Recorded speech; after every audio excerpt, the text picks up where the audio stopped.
Okay.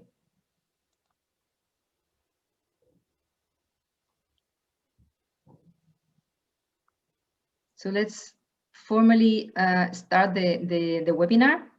I'm looking forward to this conversation on how to tackle hate crime against homeless people. This is the first time that Fianza organizes an event on this topic, but it's something that we have been following for some time. And we wanted to profit from the experience of Hogar. They are responsible for a unique observatory on hate crime in Spain, the Observatorio Atento. So I would like, first of all, to thank our co-organizers, Hogar, Spanish NGO, member of Fianza, for organizing this event with us, and obviously to those of you who have registered. Fianza and its members are very aware that the reality of homeless people often remains invisible and unknown, and it makes it easier to perpetuate the stigma, the stereotypes, and the prejudice. This stigmatization is sometimes accompanied by attitudes of intolerance, which are the breeding ground for hate crime. However, both in the EU and in the member states legislation, hate crime against homeless people is not always conceptualized as hate crime, because being poor or being homeless is not understood as a ground for discrimination like race, disability, and gender. So in this first part of the webinar, we will explore the situation in Hungary, trying to make connection between the criminalization of homelessness and hate crime. We will also take a look at the necessary legal tools at our disposal to fight hate crime at national level. And in our second panel, we will explore the role of the EU to end criminalization of homelessness and to tackle hate crime against the homeless and the poor. Also, the need to adequately collect data so that we are aware of the scope of the problem. And without any further ado, I'm going to hand over to my colleague, Maribel Ramos Vergeles, Deputy Director of OGARC. Maribel, the floor is yours. Pues buenas tardes a todos y a todas. Quiero empezar dando las gracias a Fianza por precisamente prestarle atención al tema o al problema de los delitos de odio contra personas sin hogar o que viven en una situación de sin hogarismo, y darle las gracias a María José, porque sabemos que efectivamente es un tema que lleva supervisando o vigilando desde Fianza.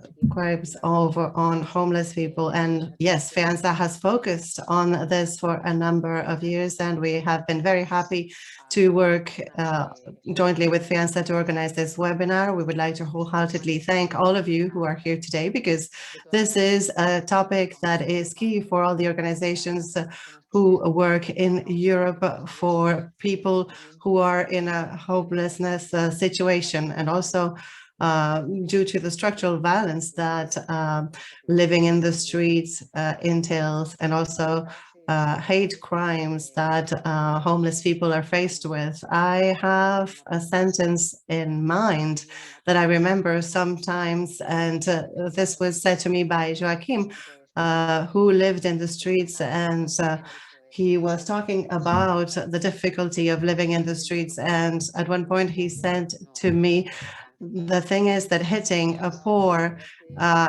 is considered as not important. And that really shows how difficult it is that you have to be the victim of hate crimes because you live in the streets. I represent Hogar. We are an organization that was formerly called RAIS, so you may know us by that name. And we have been working for a number of years on homelessness. And at one point, we really said that we wanted to focus on this, because hitting a poor person or homeless person is something really to be tackled. And so we established that observatory, Atento, an observatory to focus on hate crimes on homeless people. And so we wanted to call it Atento, because we wanted to really be attentive to what is happening to people living in the streets. And we want to focus on those hate crimes, and we wanted to use a name for that. This is why we decided to call it and to use the word Aporophobia. And this was also due to the term that Adela Cortina, a Spanish philosopher, invented. And she really theorized quite a bit on aporophobia. So I recommend that you read her work. And we wanted to focus on the situation of people living in homelessness, and also the fact that they see live the situation as a hate crime. And this is something that goes beyond the individual dimension, and it really becomes a structural problem that always goes hand in hand with hate crimes for homeless people. And we also wanted to focus on the homeless people who had suffered from hate crimes. And we focused specifically on that question in our country. And we were able to see that 47% of homeless people have at least gone through one of those hate crimes in their lives, and many have had various encounters. And lastly, and most importantly, we wanted to denounce this problem and find a solution. And this is why we created this observatory, Atento, and it is an observatory that focuses on carrying out studies to continue to deepen on that subject. We have carried out an analysis on the obstacles and barriers for homeless people in denouncing the hate crimes they suffer from, and also, of course, raising the awareness of the population, and also training the professionals who we believe do play a crucial role. We also focus on political actions also, and Miguel will talk more about that later. And in Hogar Sí, we really focus on aporophobia to be in the judicial code, and Miguel Angel and others have played a key role in that. And for us, this has been a key objective also in raising the awareness, not only for us to have good tools at hand, but also because we need to have more in-depth knowledge on the situation. So we want the administrations also to take into account in their protocols, statistics, etc., the situation of homeless people. And for us, it is also key to detect aporophobia cases for people who live in the streets and are homeless. And for this, we have two ways to detect cases. One, through a complaint mechanism webpage that we have, where if organizations know about a case, they can reach us and give us information on that case so that we can reach them, and also through cases that we can detect in the media and communication networks, which have proven quite useful. So we have detected potential cases through the media, and we are in contact with the prosecutors also so that we can help them intervene in such cases.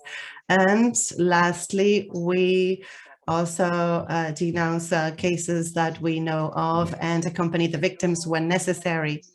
From Hogar Sí, we are convinced that it is absolutely necessary to focus on that question, but also we know that alone we will not be able to move forward fast enough. This is why it is key to have the cooperation of specific professionals, such as the ones who are here with us today, that of course deal with specific tools to fight hate crimes, also against other groups, and that can prove useful also for the situation of the homeless. And I just wanted to tell you that, of course, you can ask all the questions you would like to ask in the chat. And after each panel, we will, of course, ask these questions to the panelists. And thank you. I would like now to present Noemi. Noemi is a voluntary lawyer in the Street Lawyers Association of Hungary, and she has been working on the criminalization of homelessness with the organization, and they struggle against that criminalization of homeless people in Hungary, because the situation in Hungary is really extremely worrying. Thank you very much, Naomi. Noemi, you have the floor. Thank you for the invitation. May I ask for some help with the PPT? Maria? Are you able to share? You can share the screen. Yes. No, she cannot share her screen. I'm going to share her. Anna. Thanks. Just a second. Thank you. Thank you.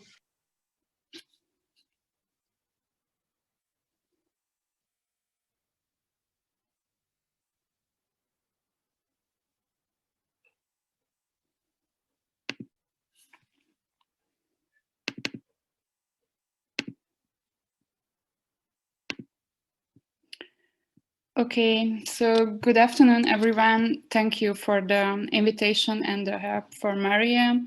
Today, I will represent the Street Lawyer Association from Budapest, Hungary. Firstly, I would like to make a short introduction in order to make my perspective or viewpoint more understandable. Then I will present the history of the criminalization of homelessness in Hungary. Finally, I will highlight the main findings of a newly published research from Hungary. The Street Lawyers was founded in 2010 by 2 volunteer lawyers, currently 23 lawyers and 3 volunteers with other backgrounds work voluntarily in the organization. The backgrounds of the volunteers are very different. Some work at university, others at a law firm. Some are on, for example, maternity leave. We also have law students engaged in the group. I would characterize our organization rather as a grassroots movement than as a professional NGO. We strive for a just and inclusive society, and we try to enforce social rights and decent housing. We work for and we work with poor people, not exclusively with homeless people. What we do, we provide free legal assistance, which means mainly giving legal advice and writing submissions. If it's necessary, we try to offer legal representation before court. In addition, we make legal empowerment and training for people in need and for social workers as well. We are the members of the organization of the so-called Petty Offense Working Group, which is an informal cooperation of experts in the field, and it consists of 2 other human rights NGOs from Hungary, namely the Hungarian Civil Liberties Union and the Hungarian Helsinki Committee. The working group monitors the law on petty offenses and issues statements on the legislation. First, I would like to outline a brief overview on the legislative framework concerning homeless people in Hungary. The first law on the criminalization of homelessness was introduced in 2011. Initially, the criminalization took place only at the statutory level. A year later, upon a submission of the Commissioner for Fundamental Rights, the Hungarian Constitutional Court annulled the law that criminalized homelessness. In its argumentation, the court characterized homelessness as a social problem that should be handled with the toolbox of social policy and not by the means of criminal law. The parliament, dominated by the supermajority of the current ruling party, reacted speedily and amended the fundamental law, which is the Constitution of Hungary. Therefore, the Constitutional Court was not allowed to annul the statutory law anymore because the criminalization was included already in the Constitution. sorry. This technical formalistic trick of the government not only constitutionalized the criminalization, but went against the spirit of the rule of law. It must be important to note that the provision didn't ban homelessness in general at that time, but only entitled local governments, so municipalities, to design certain areas where they don't want to see homeless people. Based on this, some municipalities decided to enact such a law, while others didn't. The next couple of years were spent with legal battles where the Commissioner for Fundamental Rights and the Curia, which is the highest court of Hungary, tried to keep the law as narrow as possible for the municipalities. In the course of this, there were a number of lawsuits in which the ordinary courts, in my opinion, did their best to ensure that criminalization did not prevail. The legislation was actually not enforced. In 2018, the government decided not to leave criminalization to the local governments and decided to introduce a total and absolute ban nationwide. The government has therefore amended the constitution again. An absolute provision has been included in the constitution. The question arises as to why the government decided to do this. I think the government wanted to find a new popular topic to dominate public discourse by making a new public enemy. During the refugee crisis of 2015, this kind of hostility has already worked once. But I think the government has got it wrong on homelessness this time. Despite the fact that the government media tried to make a hostile portrayal of homeless people, the public stood up for homeless people, in my opinion. Lawyers and retired judges signed petitions, defense attorneys considered a strike in order to challenge the law.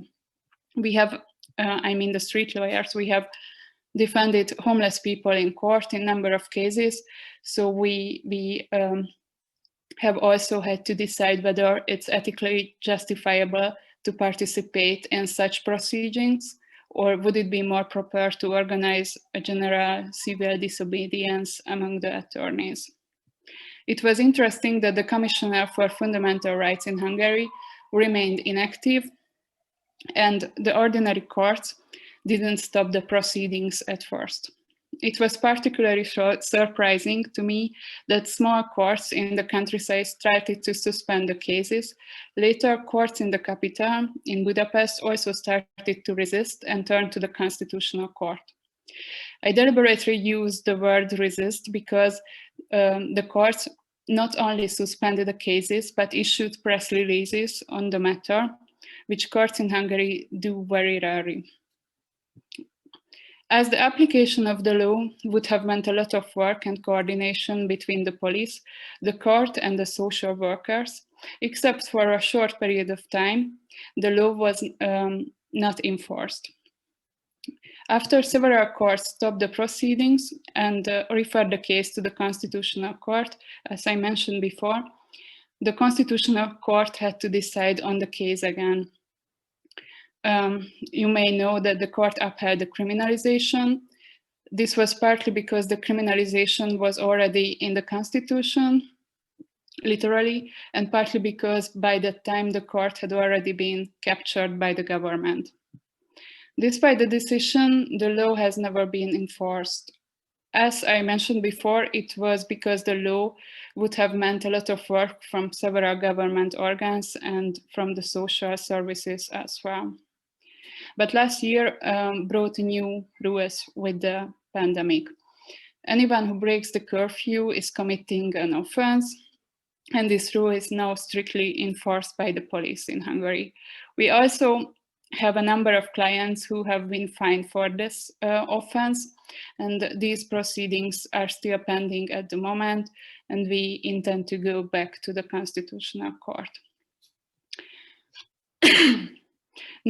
Now, I would like to show you some pictures of the criminalization, which I think tell you a lot about the situation in Hungary. The first picture shows one of our clients who was arrested downtown in Budapest. According to the rules, homeless people not only can, but must be held in police custody even for 3 days in order to be brought before a judge later. In this case, bystander tried to convince the police officer not to arrest the man. The second picture is from another client's case in court. It was one of the first cases, and it was broadcasted live all over the media in Hungary. Since our client was an impoverished, respectable former civil servant who had become homeless, the government couldn't justify the stereotypes against homeless people during the trial. The fact that the defendant was only allowed to participate in the trial via a video channel and not in person was rather shocking than accepted in the media. The third picture shows a client who was handcuffed throughout the trial. This is not required by the law, mandatory, as opposed to the mandatory detention that I mentioned earlier. Unfortunately, 2 of 3 clients whose cases I presented you have died before their case could be finalized. They both lived on the streets of Budapest. Last but not least, finally, I would like to refer to a recent study by Hungarian social scientists and social workers. In the study, the researchers conducted an empirical research based on a questionnaire. The research looked at how the constitutional amendment that I mentioned, or more precisely, the criminalization, has affected people's attitudes towards homeless people in Hungary. As to the results, the researchers could verify their initial hypothesis. As a result, have shown that both right-wing authorization and social dominance orientation predicted support for violence. And this was mediated by the amendment of the Constitution. So there was a correlation between the law and the people's attitudes, according to this recent study. This was my short presentation. Thank you for your attention, and I'm ready to answer your questions if you have any.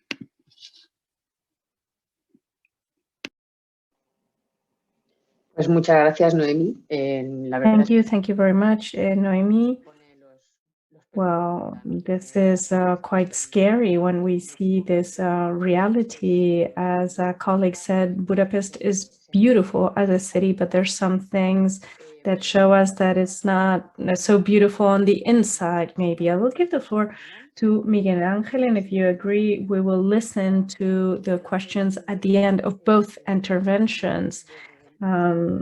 Since 2009, he is a prosecutor and coordinator of the Services of Hate Crimes and Discrimination of the Provincial Prosecution in Barcelona, and it's the first one, the prosecutor's office that is specialized in hate crimes, for example, and he is a very important person for us, a pioneer in our country in the prosecution of hate crimes, also the detection of these crimes, and also the recognition of aporophobia as such. And we always tell him private and in public even more, he is a true leader in the fight against these crimes, hate crimes due to aporophobia, and he's doing a wonderful job. It really helps us, and we're able to tackle all these situations. Good afternoon, everyone, and thank you, everyone. Thank you very much, first of all, to the organizers for inviting me to participate in this webinar, which is extremely interesting. I think that the creation of different spaces such as this serve to raise awareness and also allow public authorities in their agenda, for them to start including hate crimes. It's something we have been demanding for quite some time, and specifically due to aporophobia or due to social or economic conditions of citizens. In Barcelona, the prosecutor's office, as it was said, in 2009, we created a specialized service It was not mandatory to create it. It didn't exist, or there was no rule, we could say, no regulation imposing the creation of a specialized service. But, well, it was within the possibilities of the mandate of the prosecutor's office to have part of its resources, part of its prosecutors to focus on certain type of crimes. And we believe that crimes due to discrimination that were already included in our legal codes required specialized attention. So the answer of Barcelona was a specialization, and this contributed to know better the victims, their conditions for vulnerability, for example, and the possibilities that we have of presenting specific proof when we're talking about victims of racism, xenophobia, religious intolerance, etc. So this service was created in 2009. We carried out some studies between 2007 and 2009, first of all. So first of all, we're trying to find figures to these type of crimes. So I'm mainly talking about racism and xenophobia, and I haven't even reached Aporophobia. We didn't have figures. There were no statistics. We didn't know how many crimes we had in Barcelona, in its metropolitan area, 5 million inhabitants, so quite large. And we didn't know how many crimes were due to xenophobia, racism, for example, homophobia, etc. So we needed to have statistics. And first of all, we had to make sure that when crimes were denounced in police stations, for example, for this to be recorded. And in the Mossos d'Esquadra, which is the police in Barcelona, and one of the mandates that they have is they need to quantify aporophobia. At the time, no one was talking about aporophobia, very few people. We did have the term from Adela Cortina, Movement Against Intolerance, and some organizations from the civil society. They were the only ones talking about aporophobia. So this hate against the poor. So crimes because they reject, they want to humiliate, for example, people that have nothing, people that are poor. And the first mandate that was given to the police from our office is, although it's not an aggravating factor, although this reality is not legally visible, it's not included in the criminal code, we need to collect data, because if we don't have data, it will be very difficult to convince the legislators to change the criminal code or to have specialized units to attend to victims, for example, or to have police protocols, and to have specialized units, for example, of legal police to investigate, for example, these type of crimes. In 2009, therefore, well, there was this mandate to the Mossos d'Esquadra, the Barcelona police, to include aporophobia in their statistics, although it was not yet contemplated in the law. And this is how we established the first protocol in Spain from March 2010 in Barcelona with these statistics. And year after year, we have specific aporophobia cases that were denounced, of course, denounced. We don't have a lot of records. Very often we're talking about victims. They're extremely vulnerable. They're completely excluded from society in many cases, and they're not empowered compared to other victims even to go to a police station and to denounce the facts. They weren't even denounced. And, well, there were some cases that would reach police stations, but they were not recorded in the past. Or, for example, it might be the manager, for example, of a bank that sees the video recording and saying that there was a person that had been attacked there before the bank, for example, but not the victims themselves. And we did have experiences in Catalonia of crimes against homeless people. And I would like to mention Rosa Dendrinal. Well, neo-Nazis lit her up and she was murdered. They lit her up. And at the time, we couldn't even include an aggravant, for example, because, well, it was just normal murder. But it was not included the fact that the victim was poor and completely socially excluded, because this didn't exist in our legal codes. So we didn't have data, we didn't have police protocols, and we started working in 2009.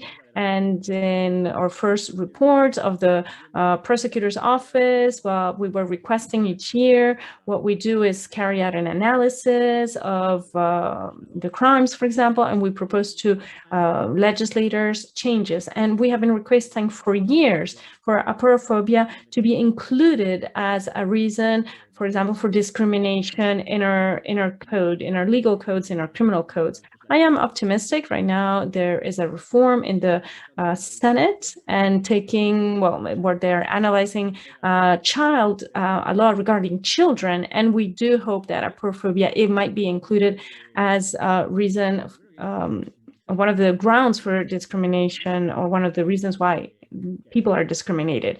So what we want is to raise awareness of public authorities, and we need to prosecute these type of behaviors. And it's true that in the prosecutor's office, well, our service was the first that was created in Spain, but since 2013, we did have specialized prosecutor's office or services in different regions in Spain.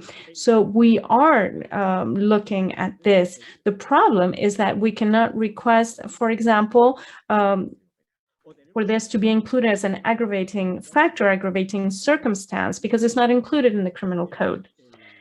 For example, we have hate crime, racist, xenophobic, or homophobic, for example, but it's not foreseen within our criminal code. Since aporophobia is not included, we cannot prosecute hate speech against homeless people.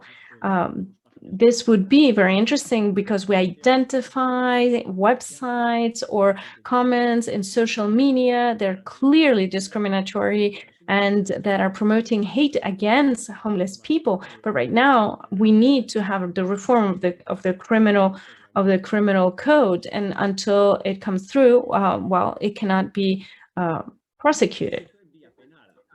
And this regarding the criminal law, and we do have other elements, well, social law, labor law, for example, civil law. It would also be required to have a state law of equality, equal treatment, to sanction administratively or through the civil law also regarding discrimination against homeless people. So in the case of criminal crimes, well, there we have a situation, but there are other attitudes and behaviors that should be included and that should be addressed through equal treatment. And there is right now a law that is being proposed right now, and we do hope that aporophobia is included as one of the factors for discrimination, to make sure that we have specific answers to specific behaviors that we have also regarding offenses and crimes that are more of administrative or civil nature. And we have the 2020, the equality law in Catalonia. So it's a very recent law that contemplates as possible grounds for discrimination in its Article 1, social condition, economic condition, or any manifestation of aporophobia or hate against homeless people. So aporophobia is already acknowledged in the Catalonian law, but only for civil, labor, or administrative matters. And this step is extremely important. Right now, we see many offenses and infractions, administrative, that, can allow us to address behaviors that in the past, were behaviors that were never sanctioned.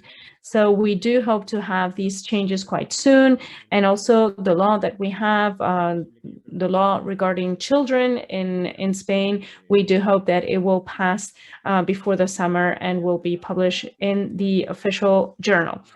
So we see that we need to specialize for prosecutors. Prosecutors cannot know about everything, so all type of crimes and offenses against the environment, for example, related to corruption, sexual aggressions or attacks, it's impossible. So the best way to try to go against these crimes, to prosecute these crimes, and especially to provide good support to the victims is specialization, both of prosecutors and of law enforcing agents. And what we're trying to do is create a new central office of hate crimes within the Mossos d'Esquadra. And we have already prepared the whole process for the law enforcement agents that want to be part, the officers that want to be part of this. And we will specialize, we will centralize also investigations, and this will be coordinated throughout the whole territory. This is very important. A specialized agent and a law enforcement agent can interrogate, for example, a victim without intimidating them, for example. They have a specific training, and it's the same thing that we have, the same case for prosecutors. When we're specialized regarding hate crimes, and we already have some prosecutors here, well, when we analyze the facts, when we have to investigate, when we have to organize the prosecution, for example, we address everything in a more efficient way. And proof of this is that the statistics that we have of all the cases that go to the court in a very high percentage, well, people are condemned because it's very clear. We have cases, for example, recent case against moral integrity. We have a new trial very soon, homicide, for example. So we have specific cases right now, a lot of cases. And the general answer, since there was a specialization in the investigation and also in the prosecution, etc., well, we see that in the end, well, the sentences are against the authors of these crimes. And this is important because this allows us to know better what is the vulnerable situation of the victims, but the great difficulty is to prove, because very often we don't even have the victim. The victim disappears in the procedure because we cannot even convene them to the court because they have no official address. They have no home. We can send this to, and we try to use electronic means that we have right now, but very often they don't have an email. So, well, if they don't have a home, it's quite probable that they won't have an email. And this is one of the problems that we have. So it's very difficult to summon them to the court to give testimony, for example. So the proof is extremely complicated. So it's difficult to find out where they have localized the victim, to bring them to court, to have them declare with the guarantees within the whole procedure. So in the presence of the person that is investigating, the presence also of the attorney. And so what we try to do is to anticipate the hearing later on, the trial. And we try to make sure that we have also the assistance of the attorney of the defendant, and also try to anticipate the different phases that we're going to have later on in the whole procedure. So in the whole proceeding, so it's quite complicated. The situation is extremely complicated. Another relevant factor, and something that I could recommend for those that are not working in Spain, for example, is to have specific protocols for the police. Goodwill is not enough. It needs to be reflected in specific methodologies for work. In Spain, the first protocol was from 2010. In Barcelona, the Mossos d'Esquadra. In 2013, we already have one from the Home Office in Spain. And this would be for the general law enforcing agents and officers in general. And we even have this for the regional police that we have in different regions in Spain. And in Catalonia, we already have also protocols for the local police, because very often, although they're not the ones that do carry out the investigation, they are the officers that are closer to the people, the ones that have the first contact, for example, with the victim, very often with the perpetrators. So what are the different leads, how we need to, or what is the best way to interrogate the victims? This is extremely important. So this cooperation with the local police force is very important. We still have a lot of work ahead of us, and it's very important to have further protocols. One of them would be with the professionals of the health sector. And we already have this for gender violence, for example. When there is a victim of gender violence, it is the hospital, the physician, nurse, etc., that communicates the facts to the court. So the court can already open proceedings in this sense.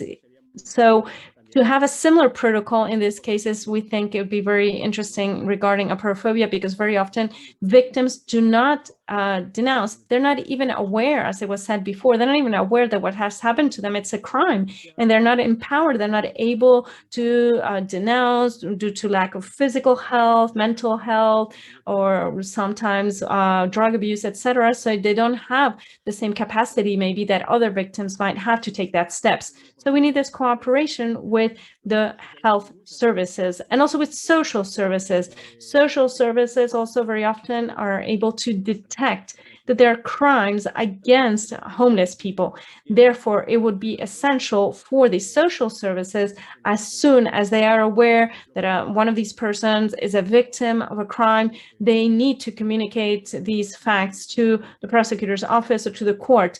And we have been cooperating very closely to social services in Barcelona. We didn't have the possibility to summon one of the victims, and we had to have, again, to be able to localize this person. It was very difficult, and this was only possible thanks to social services.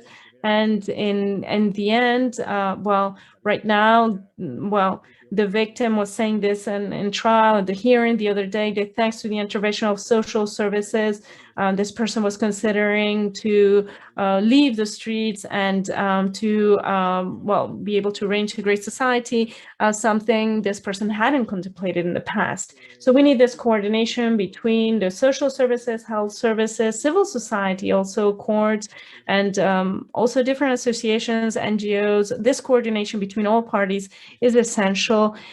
It is really essential to tackle this problem and also to fight against this terrible situation. We need to provide enhanced visibility. We need to have coordination. We need to have protocols also that allow us to organize the work that is being carried out. Very good work, very often, but sometimes we're doing all of this, everyone in an isolated way. I think we can be more efficient. Thank you very much, and I'm very glad answer to your questions.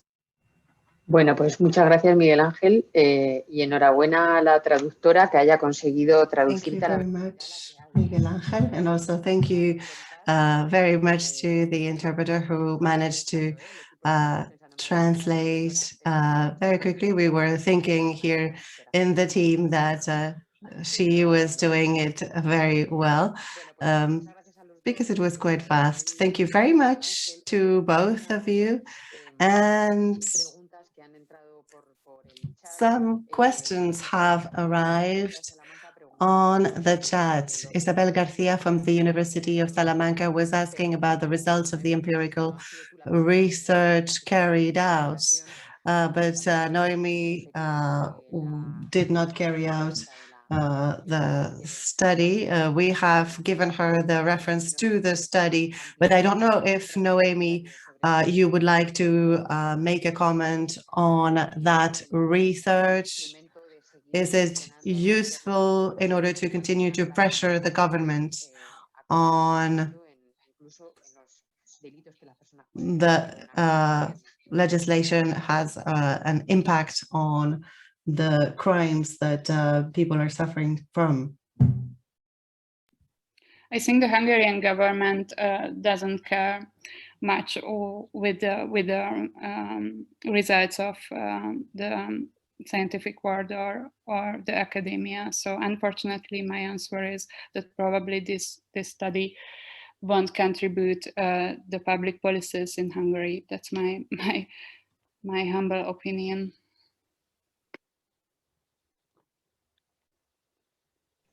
Bueno, pues, ¿Puedo hacer una observación?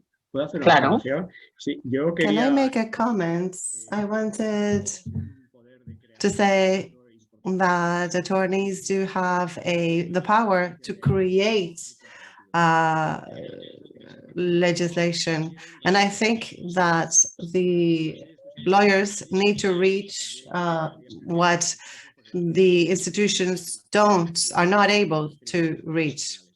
And I believe that it would be interesting to promote strategic litigation before international courts. I'm saying this because at European level, the European Court of Justice has a competence, and so there is an article on the banning of all kind of discrimination. And I think that some behaviors that are not, for instance,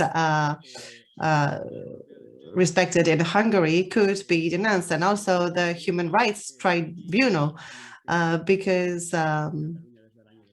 at least in Catalonia, we, the lawyers, have really focused on the work done by lawyers before the international courts, and they open up the way forward. And I would like to really congratulate them for the work that they are doing in their association. And also, I believe that the strategic litigation can open the way, pave the way. Yes, and I also wanted to mention a question by Frick also. In Hungary, are you thinking about that strategic pathway, let's say, and also Miguel Angel was mentioning that, and that legal background, because obviously we are very much afraid of being at one point in the same situation as you are in Hungary?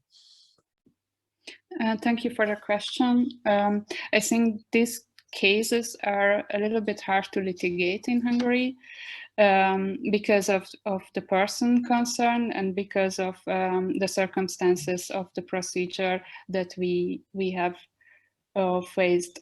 We defended many people before the court, and these procedures were discontinued, and the charges, fortunately, were dismissed by the court, by the ordinary court.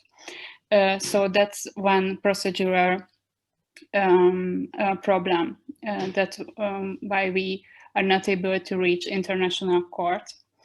Practically, so even if the Hungarian Constitutional Court, which is, in my opinion, is rather a political body and which is captured by the government, upheld the criminalization, which is in the Constitution, as I mentioned earlier.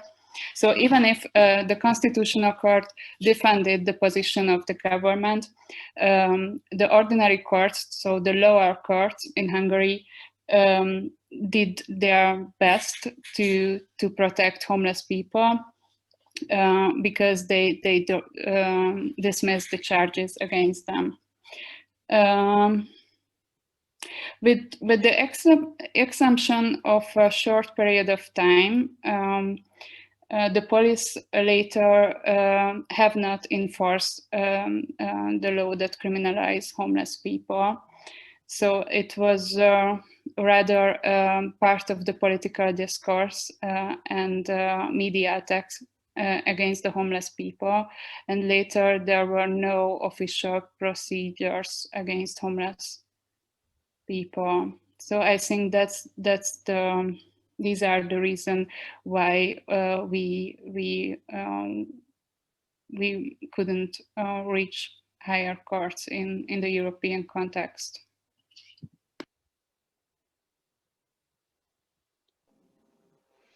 Bueno, pues ojalá por la no aplicación de la ley se pueda llegar, pero en cualquier caso, desde luego, la norma es discriminatoria, independientemente At any rate, the law is discriminatory, even though there isn't a situation of implementation of that legislation. But I'm sure Miguel Angel knows more about this than I do. There was also a question for you, Miguel Angel, on the fact that hate crimes are defined by motives, prejudices against the person, and not really the identity of the victim. And I guess this is also a way to define a little bit aporophobia and that concept. How is that defined in the situation of homeless people? Maybe you can give us an example. And also these attacks might maybe be due also to the situation of vulnerability of the person, but the motive is not necessarily based on the poverty itself. So maybe you can tell us a little bit more as a prosecutor, how do you see that this can be proven? That is the great difficulty. Hate crimes, as defined in Spain, are typified in the criminal code, and the motivation is the discrimination. So that is what you need to demonstrate, not the victim's condition. That is one more fact. But what we need to prove is that the person committed the crime for discrimination motives. And we need to demonstrate the motivation. So the subject has, for instance, acted for or due to prejudices, etc. And it's difficult to have people who cooperate in this. Sometimes, yes, sometimes, but no, usually nobody says, yes, I hit him because I hate poor people. And we need to go back to for instance, the 2015 sentence against Hungary. And what is also quite revealing is the fact that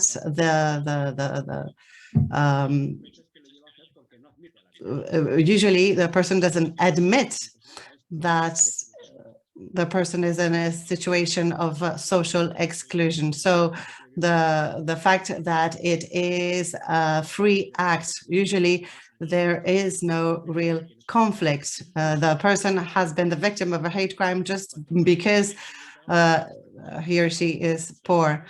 And sometimes also the expressions, the insults in the moment where the hate crime is committed is also another indicator.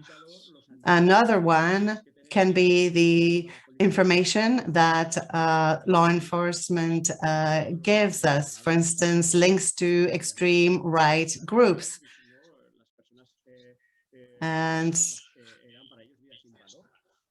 for instance, also in the World War II and in Auschwitz, for instance, people that were extremely poor were considered without value. So that is also another kind of indicator. So the law enforcement agents also have the task of gathering the elements of proof that can allow for proving that this hate crime was committed due to aporophobia. And that is also something that requires a good training of law enforcement officers that will deal with these kinds of crime. And I think it is interesting because we are talking about Hungary and the decision from 2015 Ballas against Hungary, where we can really find very good indicators. Thank you. And two last questions, so as to go to the next panel. One from Cristian Rojas. Can we have access to the protocols that you have mentioned? Have they been published? Can we have access to them? And if yes, then it would be really useful to also put that in the chat. Otherwise, they can be sent later. And also a question from Marina Calvo, but I think you have already a little bit answered that question. And Marina says, thank you very much. She works with homeless people in Scotland, and usually they work directly with the organizations to be able to localize them and to find that coordination that you were mentioning at the end. So maybe you can just say a few words on that need for coordination between law enforcement and the prosecutor's office and the NGOs and social services that work directly with homeless people, and how coordination can be improved, and also confidence, trust, so that the relationship can really flow and the coordination can really take place, and how the specialized law enforcement agencies have, for instance, helped us in Spain to really generate a relationship where when we have a doubt of a crime that we believe can be a hate crime, we can really count on that cooperation, and that is really magnificent. There's still a long way to go, but it's still very important. Yes, thank you. For the protocol from Mossos de Esquadra, the local police, that is not that one is not public, but the other one I mentioned, yes, you can find it on Google because it is public from the Home Office. And actually that protocol has been widely spread, and it is on the internet, on the Home Office web page. And regarding cooperation, yes, in Barcelona, for instance, we work with one foundation, Arrels, and it is really key, that cooperation. Sometimes we really have to resort to their help to localize and to find the victims, and that is the way to go. What I would ask would be to have more professional work, more organized work.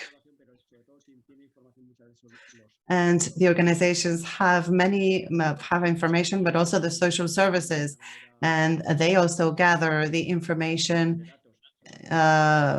whilst protecting personal data, obviously. And so they really help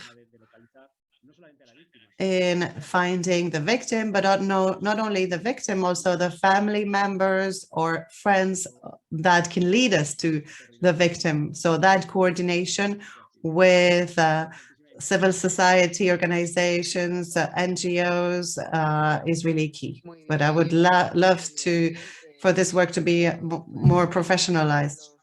Thank you very much. You have on the chat the access to the various protocols that we have in Spain and that are public. That may be really interesting for the also law enforcement agencies, and I hope they will be useful. And so we can now directly go to the second panel. Noemi and Miguel Angel, thank you so much for all that knowledge and for offering us this hour of your time. Thank you. Thank you. Thank you very much. We're moving to the second bit of the session, and that will be chaired by me. I'm Freek Spinnewijn. I'm the director of FEANSA, one of the two co-organizers of this webinar. We have two speakers for the second session, but the speaker we planned for speaking first has not arrived, if I'm not mistaken. Anna or Maria, you can confirm that Kathryn Langen-Zebel is not with us yet. She's not yet. I wrote to her, to her assistant, to see if something happened. No problem. That's the advantage of having two speakers. So I think we can start with Henri Nickels, who is working for the Fundamental Rights Agency, which is one of the agencies based in Vienna, working on anti-discrimination and fundamental rights, to provide us a little bit of a European perspective. I don't think that the Fundamental Rights Agency is already working on aporophobia, but it's never too late to try something new. Well, Kathryn has just arrived, but I think we'll still... I don't Kathryn, know anything and walking around. Sorry, I'm here. You're here. Like, should I still start with you, or should I continue with Henri? It's absolutely fine. It's absolutely fine for Kathryn to okay, start. No. Please, go ahead. I'll take the decision then as a chair, and Kathryn, you can start. I was just introducing you. So Kathryn Langen-Zebel is a member of the European Parliament for the Greens, and following for the Greens social issues, also the issue of homelessness, has been a great supporter of the homeless cause in the European Parliament in the last few years, and is co-responsible for the fact that homelessness is so high on the political agenda at the moment at the European level. But here we talk about discrimination, criminalization.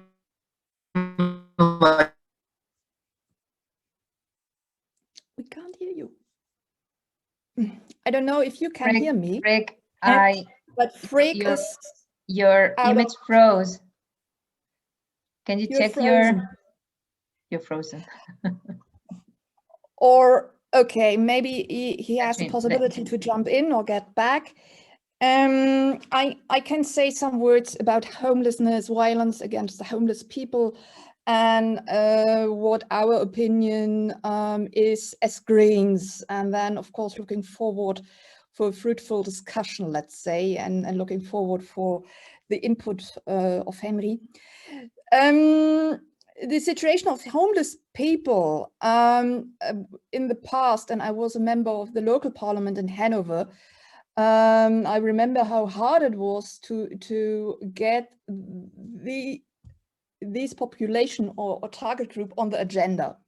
Homeless people were in the past out of our scope, I would say. Homelessness is an issue what you or you relate with. It was like that in the past. It's getting better from my perspective, that no one is obliged to live on the street. That's the old view, or still current view on homeless people. You are homeless a bit like voluntary. It stays for being lazy. So you are drunk, you invested your rent for alcohol, all the awful stereotypes. And in the past, during the Nazi time, homeless people were the target group for them, to put them in concentration camps. There was a very aggressive view on homeless people, and it's still a taboo from a German perspective. So, and it's what happened now in Hungary, for example. So being homeless, that's a crime, and we have never talked about that taboo in Germany.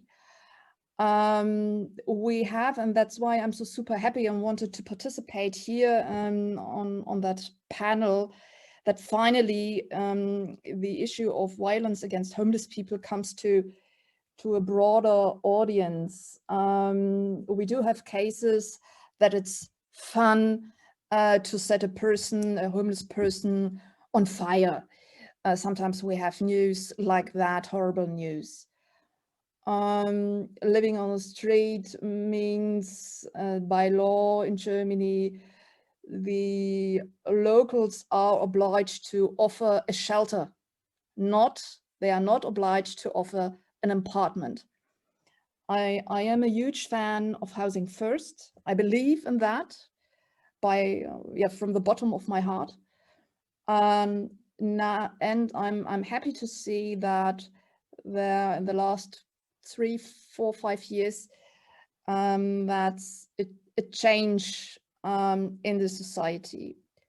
What do we need? And as Greens is we put with our report, Kim van Sparentak was a rapporteur of the housing report, and we push and we try to do our best to bring the homeless community on the agenda.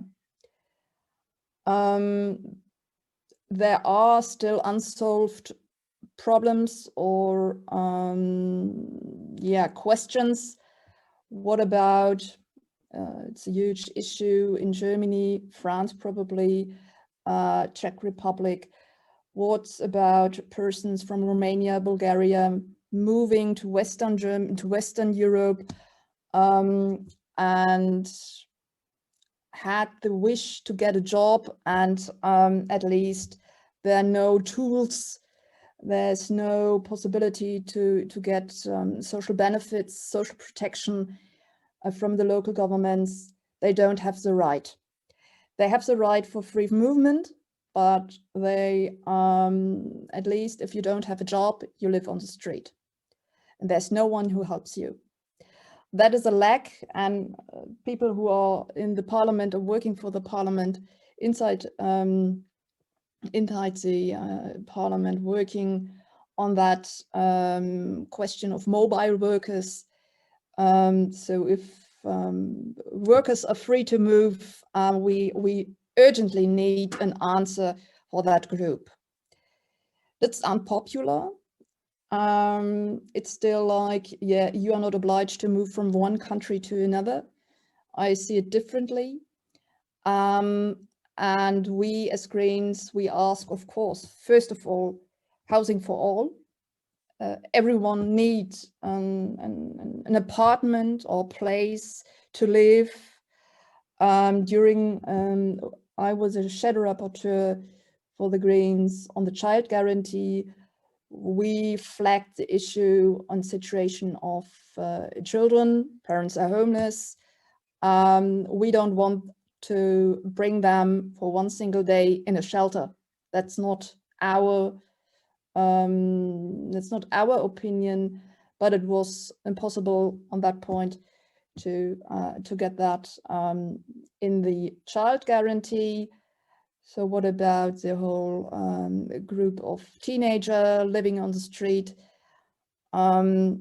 So I'm super happy to communicate and to discuss that, what happened to homeless people in the European Union.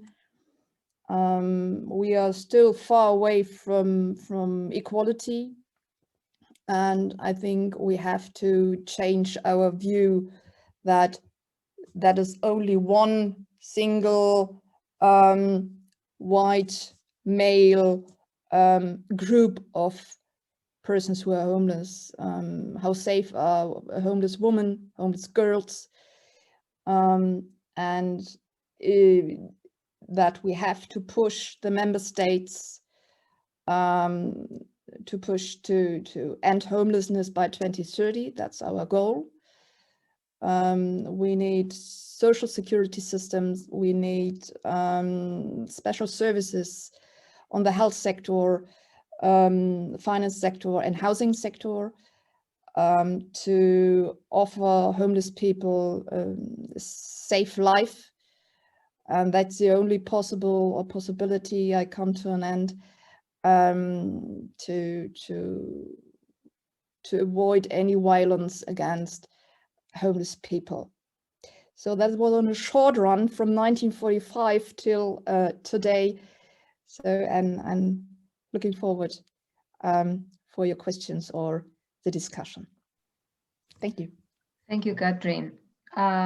Just to inform you that our chair is trying to get back with us, but he's not succeeding. So this is the kind of tricks that technology is playing with us. So bear with us. But good thing is I am here with you, and I can jump in and maybe well, thank Kathryn for her speech, but introduce Henri Nickel. He, as Frank mentioned, is working on the Fundamental Rights Agency. The Fundamental Rights Agency is in Vienna, in Austria, and he's going to tell us a bit about encouraging the collection of data on crimes against poor people in the EU. It is something that they're doing recently in the FRA. So, Henri, floor is yours. Thank you very much. Thank you, Maria. Hello, everybody. So in my intervention, I will indeed focus on encouraging reporting of hate crime and how is it relevant in the context of homelessness.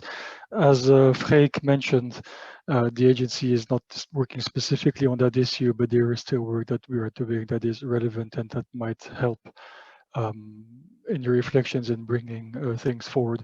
The first thing I would like to say is also something that was mentioned in the concept note for this webinar, which you might have read, but we had done this research some time ago in all 28 member states with professionals who work on hate crime, including police officers, public prosecutors, and judges, as well as experts working for victim support services. And 38% of those agree that violent attacks or threats of violence motivated by bias against homeless people is a serious problem. But at the same time, when those professionals did not give an answer, it was mainly in the category of homelessness because they didn't know. And this points to a general lack of awareness of the seriousness of the problem, which is compounded by the lack of data on the phenomenon. I think we've heard that quite a bit today already, but it's good maybe to repeat it. And at the same time, also, those professionals highlight that hate crime often doesn't cover certain protected characteristics, and the homelessness is often not covered in legislation specifically. So this is maybe a starting point. And what is important to say is also, in a way, when we're talking about reporting, we heard that it's very difficult to get to homeless people. This is what Miguel Aguilar was saying. But there are a number of reasons why people do not report incidents they experience, and we have found this through our other surveys in other population groups. But I think we probably can have similar findings if we were to interview homeless people. So many people experience bias-motivated violence so often and harassment, and it becomes normalized in a way. It's like it happens all the time, is what they tell us. So they do not bother reporting, or they don't trust law enforcement agencies. They have a feeling that nothing would happen as a result of reporting. They might not be aware of one's rights, or not knowing about existing support services, and maybe this is also very relevant in today's context. So what would be needed then is also a victim-centered approach, which is actually taking it from the perspective of the homeless people themselves. I mean, like, what is it that homeless people need in this context? I mean, I think it's very important to give them that. Adopting this victim-centered approach is about making sure that people are able to seek and gain redress. And this is probably the starting point. And another thing to consider when we're talking about reporting hate crime against homeless people is also reporting incidents that are below the criminal threshold. And this is also very important because when a person becomes a victim of an incident on the street because of their homelessness, I mean, whether it's a hate crime or not, I mean, the person would need to be able to go and report that incident, and then that needs to be recorded whether it's under the criminal threshold or not, because this also gives a sense of the extent of the phenomenon. I hope I'm speaking slowly enough for the interpreters. If I don't, please give me a sign. I tend to speak too quickly. So this is very important as well to look at this criminal threshold. So not limit yourselves to hate crime, because of course, if it's not even covered by the criminal code, then like, where do you start? And then this all relates also because we need to think about there is a chain that we need to be looking at: reporting, recording, investigating, prosecuting, sentencing. And reporting is at the beginning of the chain. Because if incidents are not reported, then nothing can happen with them. So it's the first link in that chain, and every link needs to be reinforced.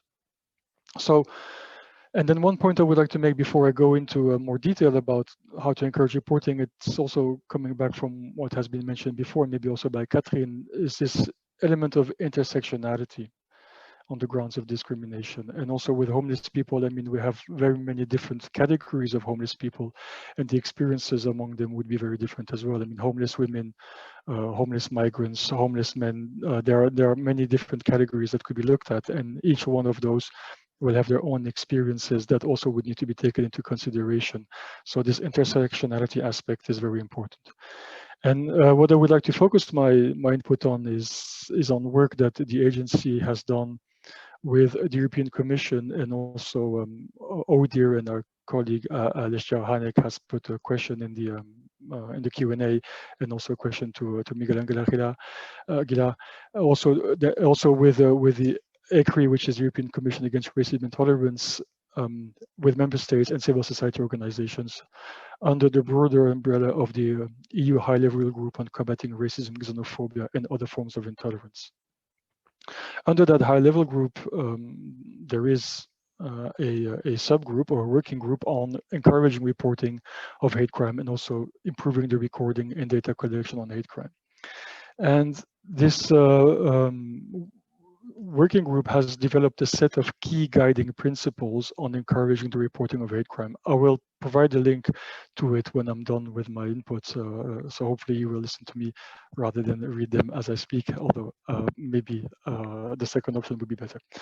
But anyway, so what is important to say about these key guiding principles, they, first of all, we developed those to encourage reporting to law enforcement.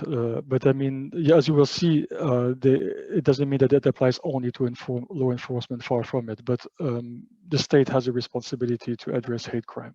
So this is also why it addresses law enforcement. And these principles relate to three broad areas of action. The first area of action is about reducing barriers to reporting or removing barriers to reporting. This includes addressing the invisibility of hate crime, countering discriminatory perceptions and practices in policing, and removing barriers to access to support for victims. The second area relates to relevant authorities needing to put structures in place to facilitate reporting. This includes improving hate crime recording mechanisms as well as introducing alternative reporting options. And the third broad area of action relates to implementing what we call in these principles enabling processes. So this relates to targeted outreach measures on increasing the capacity of law enforcement officers to recognize hate crime, and also to provide the victim support or to redirect towards victim support. And also, very importantly, and Miguel Angel talked about it at length, the structured cooperation with relevant civil society organizations and victim support services. So these principles, it's they offer a direction at where one could go in encouraging reporting. They don't address specifically homelessness, as I said, but I think those of you who work on the issue of homelessness and crime against poor people, you would be able to transpose some of that knowledge to your specific context. So I will not talk about homelessness as such, but I will talk about those principles, and maybe I would encourage you to think about how does this apply to the work I'm doing in this context. So the first principle is addressing the invisibility of hate crime and actively communicating and disseminating hate crime data. So this means that we need to publicly acknowledge that those hate crimes exist, and and because people need to see that the state is taking it seriously, that the police is taking it seriously. Because if people perceive that the police is not taking hate crime against homeless people seriously, for example, then why would you even reporting that in the first place. And this also means that you have to collect the data, you have to show the information, and you have to make sure that you have to make it visible. And this is also, in a way, making hate crime visible is also part of the bottom line of what needs to be done. Because if there is no public awareness, then there is little chance, well, not little chance, but less likelihood of it working its way up and to get the authorities to think about it seriously, because they might say, well, we don't have any data, so we don't have a problem. We examine that in different contexts where they say, well, look, the data here show that there is nothing happening, but it doesn't mean that it's not an issue. Of course, no data, no problem, but it's not like that, is it? Then the second principle would relate to countering discriminatory perceptions and practices in policing, where you might have bias against homeless people among the police, for example. And this is also like where you would need to make sure that police officers and law enforcement officers that they recognize that they need to be sensitive to the issue, that they treat people in a respectful, sensitive, professional, and non-discriminatory manner, whoever it is that they are dealing with. And this is also important to increase trust in the police, and also specific, particularly I would imagine for a population like homeless people, where the trust could be even lower than among other population groups because of their daily experiences. The third principle in the first block is also about facilitating effective access to specialist support services for hate crime victims. And this is extremely important because it might be that a homeless person, and I realize that in the context of homelessness, it's much more complicated for all of the reasons that Miguel Angel has also highlighted, but it's very important to be able to redirect people to support services. So like, say a homeless person reports an incident, or a police officer sees a homeless person who has been beaten up, let's say, and then it might be in relation because they're homeless, but then the police officer should be able to redirect that person to services that actually work with homeless people. So this means that they have to have the awareness of those services within the police, and also be aware of what it means to provide victim support and to be able to redirect people in those areas. So, I mean, it's about referral systems, so to have like referral systems in place, and this obviously means that there needs to be cooperation with other organizations. There needs to be close and meaningful cooperation with specialist support services that can help identify the necessary resources and referral mechanisms that are most likely to meet the victim's needs and encourage them to report. So moving now to enabling structures. So this is the first ones were about like removing or lowering the barriers to reporting. So enabling structures, you need, when somebody goes and report an incident, it needs to be recorded properly. And this comes back also to the bias indicators, which was the question that Alice Hanek had asked, and that Miguel Angel touched upon. So I won't go into any more detail about it, but it's very important to enable police officers to recognize those bias indicators. So what is it that shows that it is indeed a crime that is motivated by a person's homelessness? And if it is indeed that, what does it mean for the rest? Also in terms of the prosecution, I mean, like as prosecutors, you will need to be able to prosecute it along those lines, so you need the evidence. This is again, so reporting, recording, investigation. And for proper investigation, you need to be able to rely on those bias indicators. And I think principle 5 in the enabling conditions, and this is maybe crucial in the context of today, is setting up alternative reporting options. I mean, we know from our research with other population groups that people are reluctant to report incidents in the first place. And then if you are in a situation of homelessness, there might be any number of reasons why you are in that situation, and you might not want to go to the authorities. For whatever reason. I could imagine that it's a possibility. So then you need to be able to go to other services, and then you would have the third-party reporting would be one option, because then like you would be able to go to a victim support service or support service, and you could bring your case to them, and then they could bring it forward to the authorities, also with the possibility of you remaining anonymous in the process, should you wish to remain anonymous. And this enables people to start the process of seeking redress without exposing themselves if they don't want to expose themselves in this context. And so this were about enabling structures. Now the last block would be about enabling processes, and the principle, the sixth principle would be, and this is about developing tailoring outreach measures to reach those at risk of hate crime victimization and raise the general public's awareness. Again, there is no one size fits all. One needs to develop outreach measures that works for homeless people. It won't work one method. You can't apply the same method to everybody. And this again means a better understanding of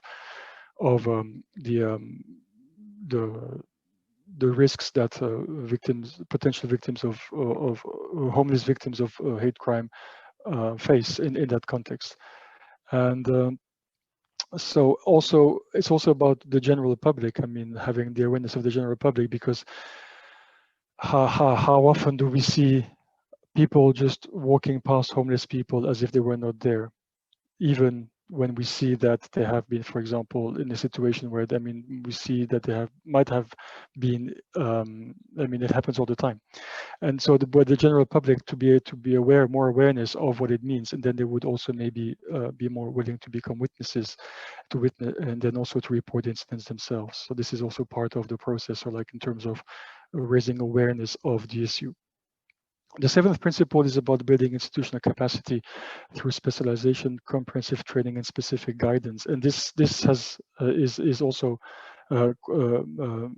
quite important, because you need the authorities to be able to address these issues. This could be for station duty officers, call handlers, community patrols, investigators.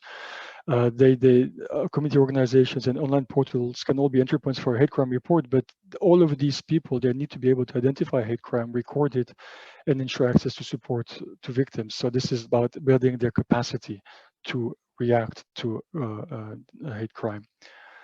And the eighth principle, and then I will be nearly done, is about this cooperation within, across, and beyond the institutional boundaries. I think we have covered this in quite a bit of detail, so I don't want to go any more into that, but it's very, very important to establish this communication and cooperation between law enforcement and civil society organizations, and also to have these referral mechanisms, to have data sharing agreements, to have agreements on, like, not only data sharing, but like to be able to even do the third-party reporting.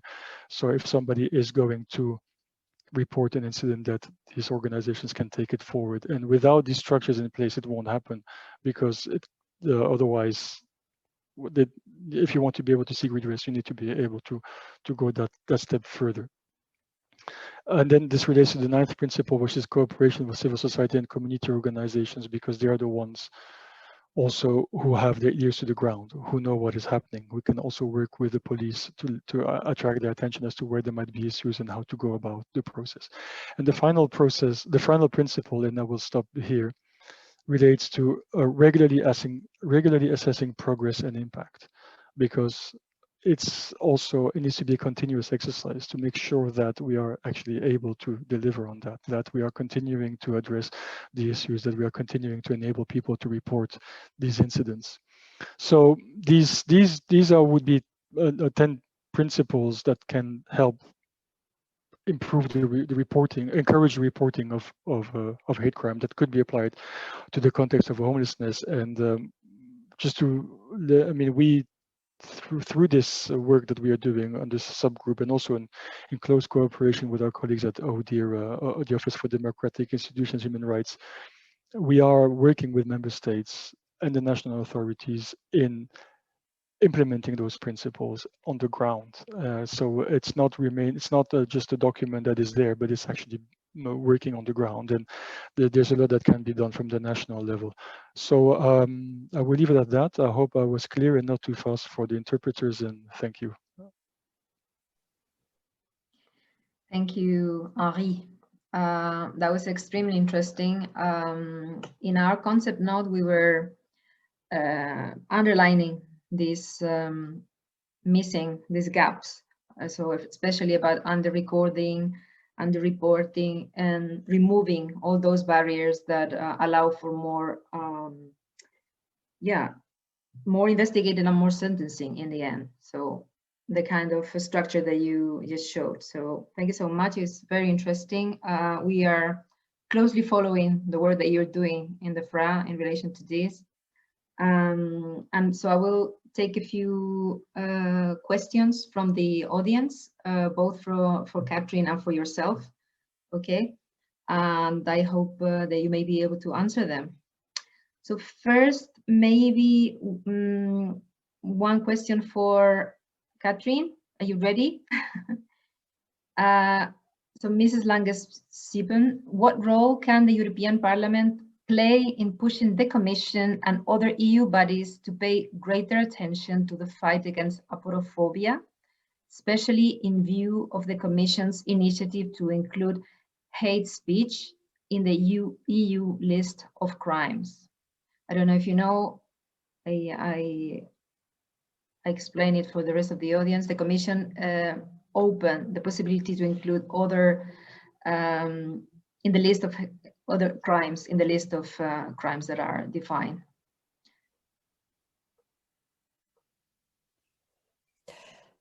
Okay. I think, as I said in the beginning, that we have what I thought it was always impossible, brought that issue of homeless people on the agenda, and there is from the Commission side, from Nicholas Schmidt, Commissioner for Social Affairs, a huge understanding on persons who are on the street.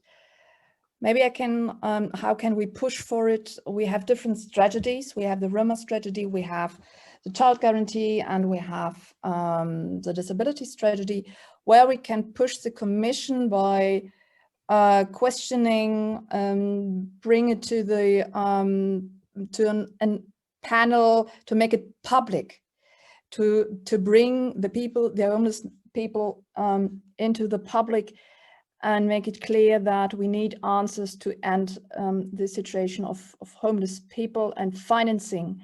The question of finance, we still haven't finished our ESF and EFRE in the budget committee. How can we finance, for example, the security for persons with disabilities, homeless people? So that is one angle where we can dog on, let's say, and it's a long way, because it's member states related, and that's our problem. But that's, from my perspective, an opportunity to bring that issue further. The Commissioner is quite willing, so and we are quite optimistic to go with the whole situation, crimes against homeless people, but the general situation of homeless people. And for example, judge Hungary, that's our member state in the group, where being homeless, it's a crime. How can we judge Hungary? It's already difficult when we look in the past. If it came to the budget, to recovery fund, how can we connect it? So it's a long way, but I'm quite optimistic to start with, and there's support from the Commissioner there. We don't have them to convince anymore. That's already a huge step. Okay. If we look at the ship. Thank you, Kathryn.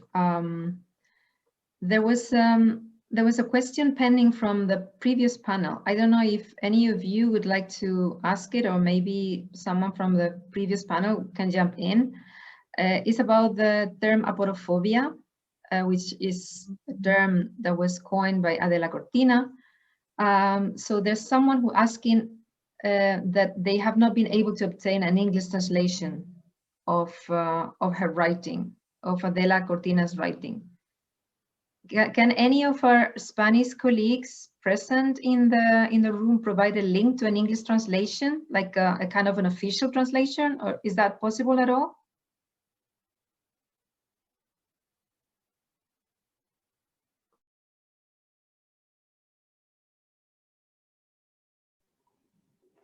Hola María José. A ver, nosotros, yo una traducción. Hello, Maria Jose.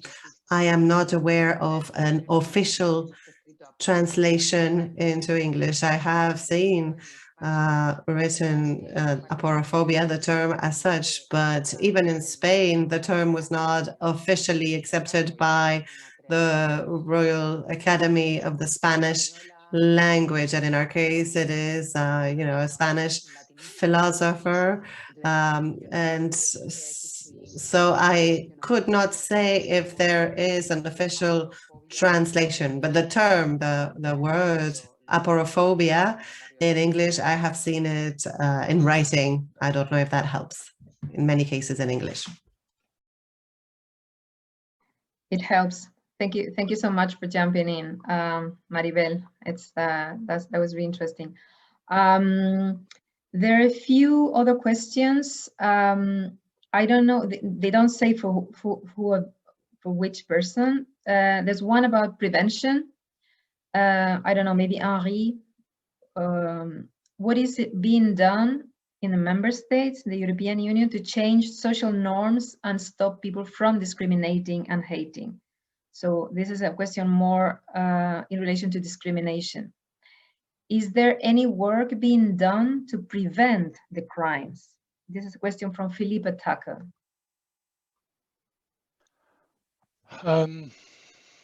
Well, I'm not aware of any specific work on preventing the hate crimes, but I mean, it's part of a process. I mean, I think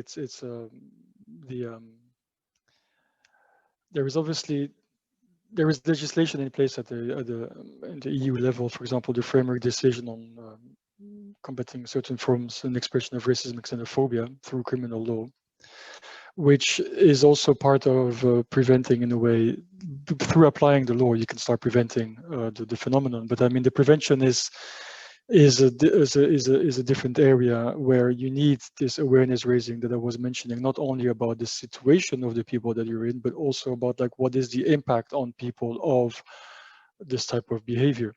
And there is a lot of work done on prevention in different places, and it depends, and there are many different ways in which it can be done. And so awareness raising would be one, but there's also like human rights education and training, for example, where there are a lot of initiatives that are happening in that area, touching on different topics. I will speak about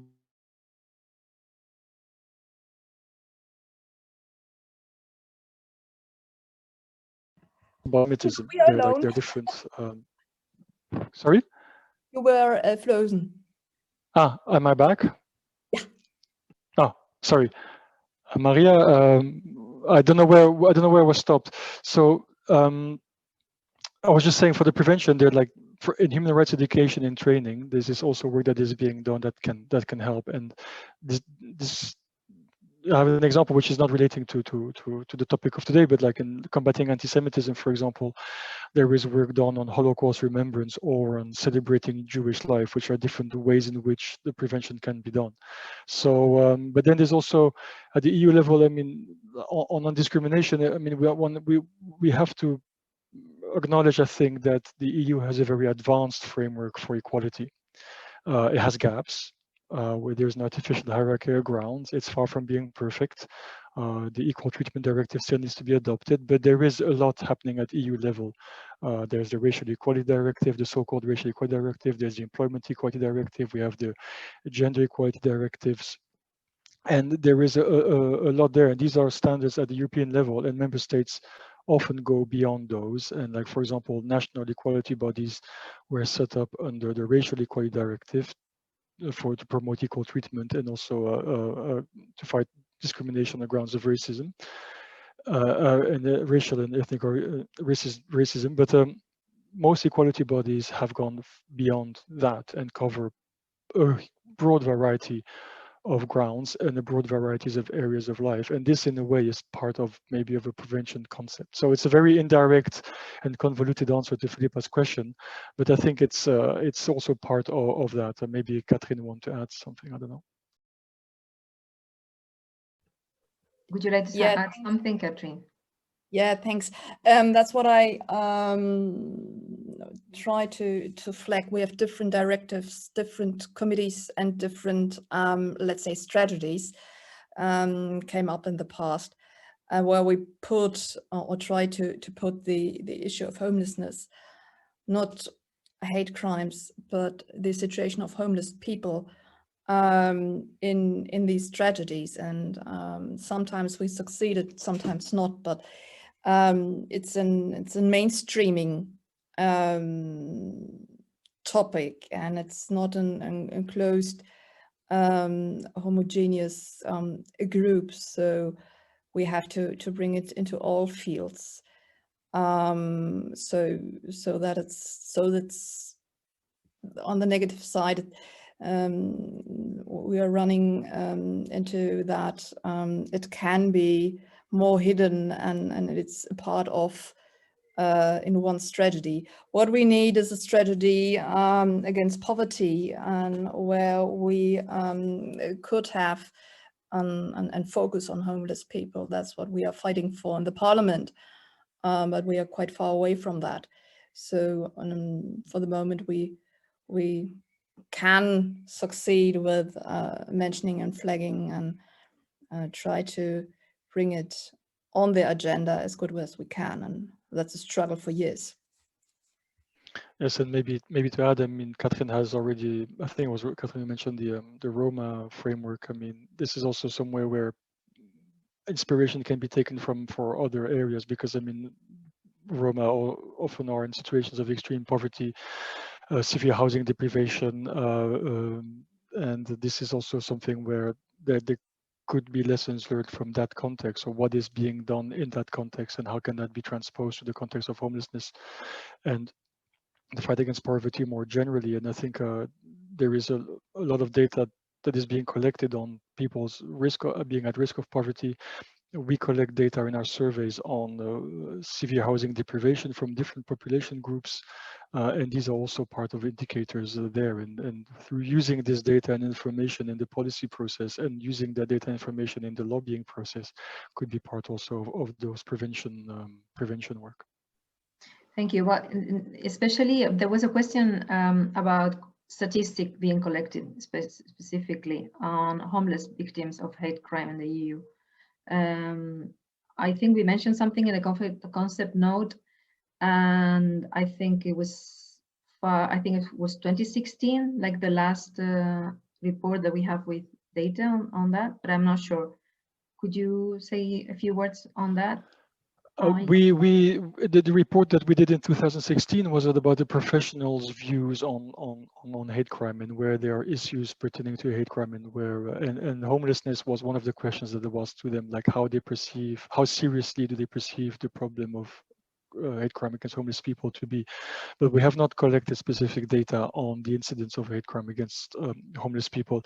I don't know if our colleague from ODIHR is still there, or if he could even speak, but I don't think ODIHR, who have also very comprehensive data collection on hate crime, I don't think they have specific data on hate crime against poor people. But there's also, I think, what comes out of today is, yes, there is a gap, but I mean, for and this is what I was also saying about this criminal threshold and the data collection.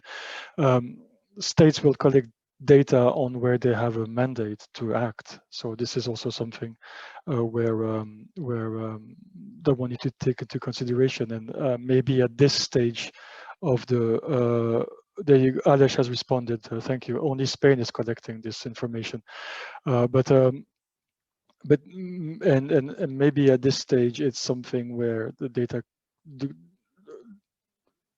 recording this information. So civil society organizations probably have a very strong role to play in this context now, and also in showing the extent of the problem. I mean, we as an agency, we don't have that mandate yet. Let's put it this way, but we do collect information, like I said, on housing, severe housing deprivation, on risk of poverty, on housing segregation, which are relevant in that context. But specific data on that, we do not have it, and I think it's something to work on. Freek was saying you're not doing it yet. It depends on mandate, resources, and all of that. But today's the day, tomorrow's no day. Yeah. Well, thank you so much. No, I mean, I think one of the reasons why we wanted to have this is also because we want to move forward as usual. Like Fianza has been working for a long time on criminalization. We've been trying to raise awareness on criminalization. I think this is also to complement what other institutions are doing and so on. But of course, the reporting is important so that we can have a view of what's happening exactly in the different European countries. I don't know if Alice wants to say something. I'm happy to open the micro for Alice to speak, but if not, that's okay. And I don't know. Should I come in now or? You can do, of course. That's put your camera on. That would be a great if we can. If I can figure out how to do it. Maybe you're not allowed. Maybe you're not allowed. So. Now I recognize the Zoom. Hi. So my name is Alice, and I work for ODIHR. That was mentioned a couple of times on the issue of hate crime as a hate crime officer there, and we don't monitor hate crime motivated by aporophobia. One of the reasons is actually that there are two main reasons. One reason is that we don't have a specific mandate on it, and we are part of a security organization. So I can totally imagine some of our participating states making the argument that this type of hate crime, however, like other types of hate crime that we do monitor, actually does not have a bearing on social cohesion or security of societies to the same degree as, for example, racist hate crime or religious hate crime. But the second reason, which is maybe more important for us, I shouldn't say that, it's equally important for us, is that we don't really see any data coming in, not from civil society and not from states. I mentioned in the chat that it's only Spain actually that does monitor and provides us with data on official data on hate crime targeting poor people.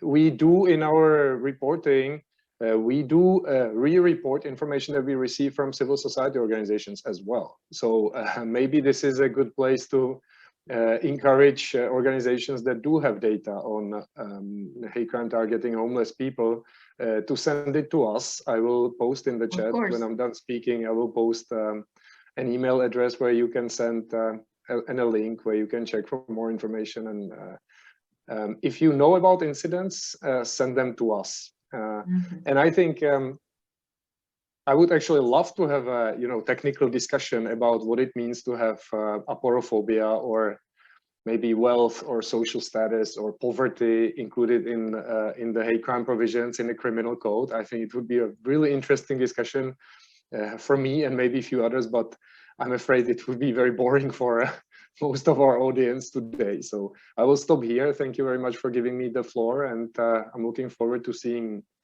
well, looking forward is not the right word, but seeing many incidents reported. Well, thank you, Alice. That was very kind of you, because this was completely unprepared, and I forced you into speaking and putting your camera on while you maybe wanted to have a nap while we were discussing. It's anyway. My fault. But thanks, no, Alice. but that's totally fine. We did a very focused, targeted invitation to some people that were not participating as speakers, because we wanted to have a wider audience, not only the usual Fianza members, NGOs that are working with the homeless people. We wanted to really involve in other institutions in moving forward. So I think that was one of the reasons behind, and I hope that you enjoyed it.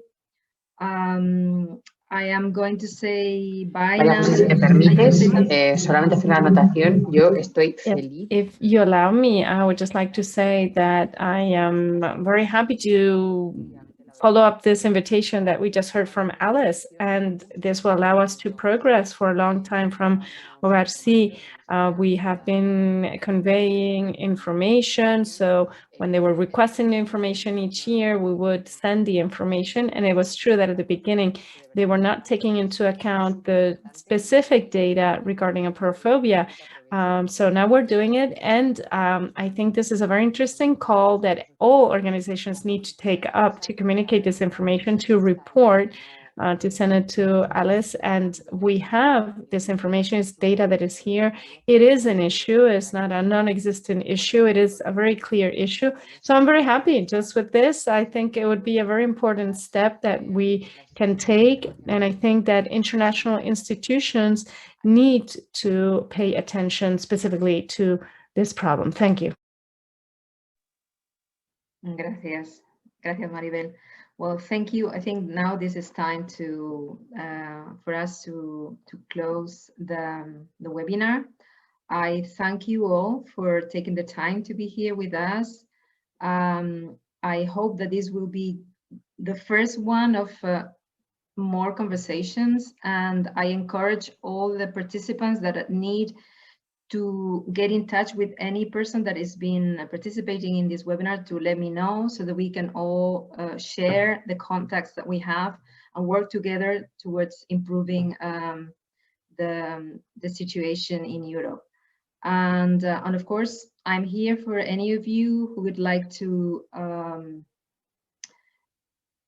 any more information, additional information that we haven't been able to share here. So please contact us. Okay, and thank you so much for all the speakers and the interpreters. They did a great job. I think that I'm gonna close it here. Thank you so much, and see you another time. Bye-bye. Thank you. Bye-bye. Bye-bye.